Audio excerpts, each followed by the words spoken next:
Comedy நடிகர் வடிவேலுவுக்காக ஒரு நடிகரின் மனைவியிடம் மன்னிப்பு கேட்ட கேப்டன் விஜயகாந்த் என்ற ஒரு சுவாரஸ்யமான தகவலை பத்தி தான் இந்த பதிவில் நாம பார்க்க போறோம். வாங்க பதிவிற்குள் போகலாம். கேப்டன் விஜயகாந்த் என்றாலே அவரது மனமும் அவரது உதவி செய்யும் குணமும் மனிதாபிமானமும் திறமையும் நம் மனதில் வந்து செல்லும்.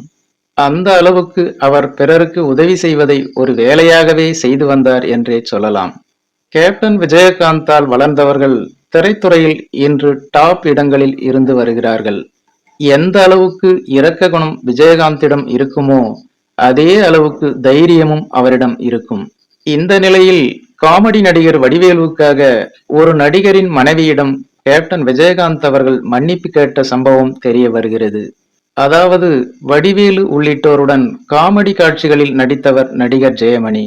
ஒருமுறை நடிகர் ஜெயமணியை ஏதோ ஒரு விஷயத்துக்காக நடிகர் வடிவேலு போன் செய்து மிரட்டினாராம்.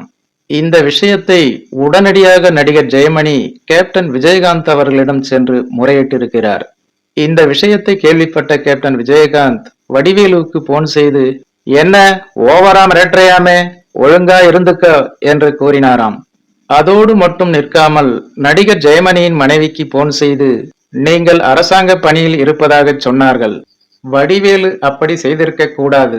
அவருக்காக நான் உங்களிடம் மன்னிப்பு கேட்டுக் கொள்கிறேன் என்று கூறினாராம் கேப்டன் விஜயகாந்த். இந்த சம்பவத்தை நடிகர் ஜெயமணியே தன்னுடைய ஒரு பேட்டியில் பகிர்ந்து கொண்டார் என்பது குறிப்பிடத்தக்கது. ஓகே ஃப்ரெண்ட்ஸ், இந்த ஒரு சுவாரஸ்யமான தகவல் உங்களுக்கு பிடித்திருக்கும் என நம்புகிறேன். மேலும் இது போன்ற வேறொரு சுவாரஸ்யமான தகவலுடன் சந்திக்கலாம். அதுவரை உங்களிடமிருந்து விடைபெறுவது ஐம் சி இளங்கோ. நன்றி, வணக்கம்.